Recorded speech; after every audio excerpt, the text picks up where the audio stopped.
just finished, and it's posted on Oakland News Now. Right now, if you go to oaklandnewsnow.com, it's the lead post that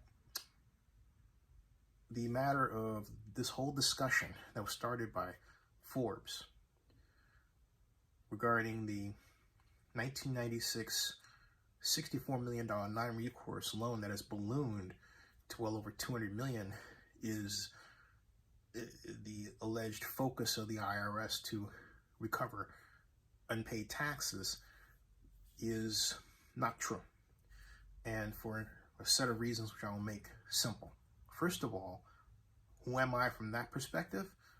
I'm one of now a handful of people still alive who actually were not only alive but involved in the process of the Raiders returning to Oakland from Los Angeles. How?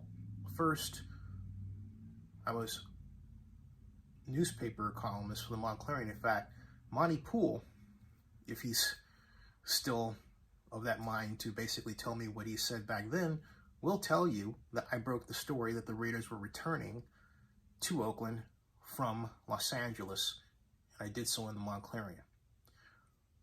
Then in 1995, late 1995, specifically December 7th of 1995, I was hired to be Oakland Mayor Elihu Harris' economic advisor. And Elihu, in our introductory meeting, said that I had or would have every responsibility for everything from redevelopment to the Raiders.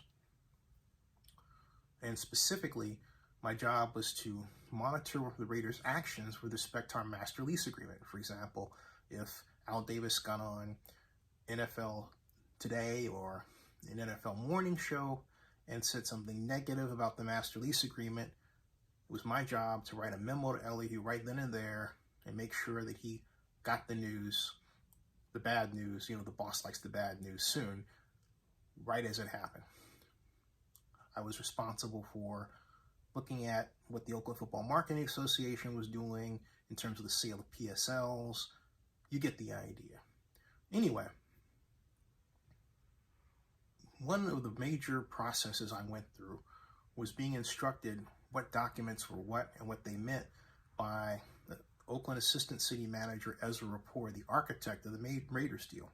And in a meeting that he held in 1996 after I came on with myself, representative of Oakland District 2nd Council Member Larry Reed, and Louis Cohen, who was the chief of staff for then Oakland Councilmember, Oakland Council President, and Coliseum Joint Powers Authority Chairperson Ignacio de la Fuente. Ezra told us, make sure you know these documents because, quote, no one else cares, unquote. Okay? So I did. I memorized them, the master lease agreements, the supplementals, everything. And one of the first questions we had in that meeting was, if this is a non-recourse loan, that is, it's not a loan we actually, expect money back, then what is the payback? And Ezra said specifically that the payback to the city of Oakland and the county of Alameda for the $64 million non-recourse loan was in the Raiders playing at the Coliseum. In other words, it was good until they moved. And if something happened like what happened in terms of undesired relocation, they would possibly seek damages, possibly. Now, that agreement went basically without being cleaned up. I'll explain what I mean in a second. In other words, subsequent administrations never discussed what it meant to recover the monies from this non-recourse loan. In fact, that thinking found its way into an auditor's statement that appeared every time an auditor's report was released by the auditors for the Oakland Alameda County Coliseum Joint Powers Authority. It's right there in writing, and I included it in the account that I am talking to you about that's on Oakland News Now right now, the brand new one. That's first post. And it left the whole matter as basically not resolved, if you will. But get this, that was June 26th of 2018, okay? Last year, some of you who really pay a lot of attention to this may remember the matter of the Raiders negotiating an extension for the use of their headquarters / training facility for another 36 months past March 1st of 2020.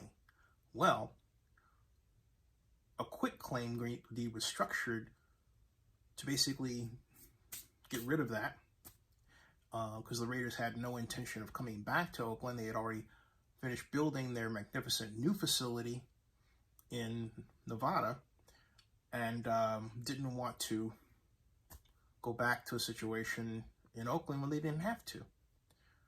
So the finding, as explained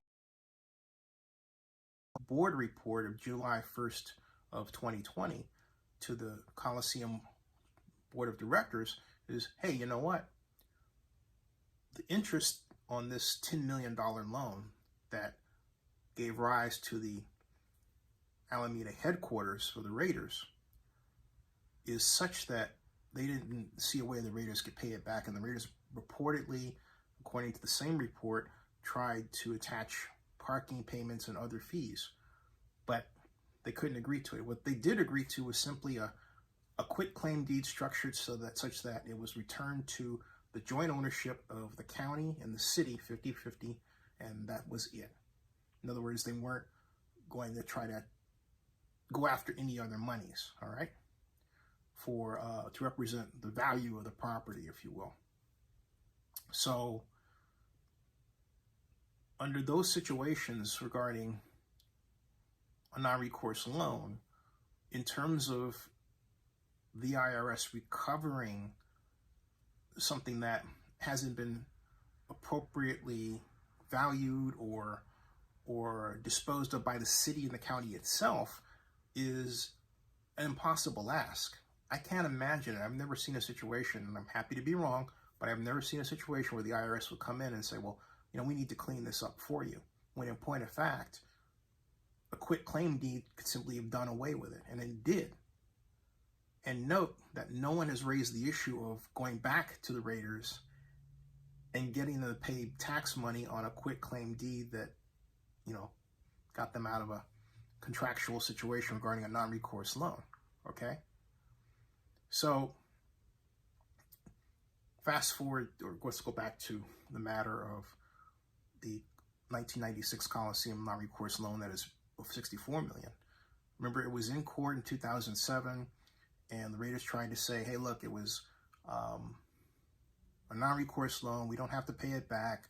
The NFL tried to claim that it was gained by the Raiders, and therefore, if they got that, then it would have to be split among the NFL teams, something that was forgotten by all the publications that have written about this matter to that point, including Pro Football Talk and Forbes, which really launched the whole conversation regarding this. The NFL would not have let this sit as just a payment. It would have said, hey, wait a minute, that's a relocation fee, and therefore you have to split it with the rest of the owners. So, but again, the IRS is not going to go after that. That's not the issue here, okay?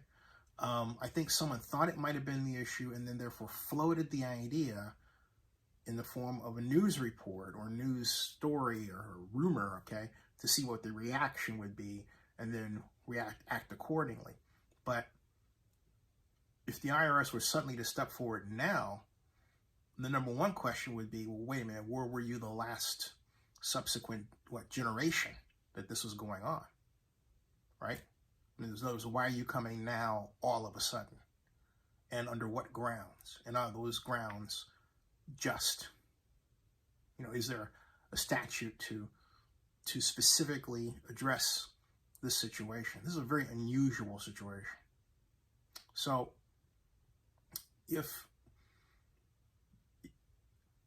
and the other part of the problem with this situation is that the way the training camp non-recourse loan was dealt with is basically a model for, you got it, the bigger $64 million loan. And if they've already resolved that one, and the NFL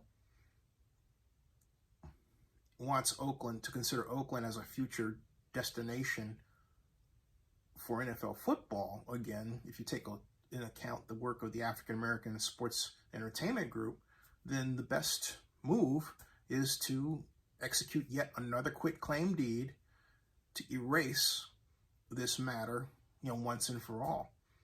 Because it was hanging out there. And as one city official said to me on this a few years ago, basically, we just basically blank this up. Because, and again, the auditor's statement screams out, we haven't resolved this. We haven't resolved this. We haven't resolved this.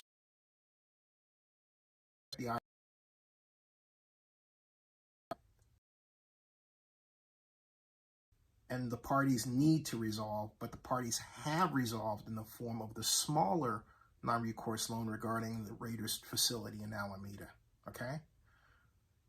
As to why Mark Bedane and the other staff members have departed, it's not for the reason regarding the loan from the city of Oakland. It's something else. What that is, I don't know. Subscribe to Zenny62 and bookmark oaklandnewsnow.com.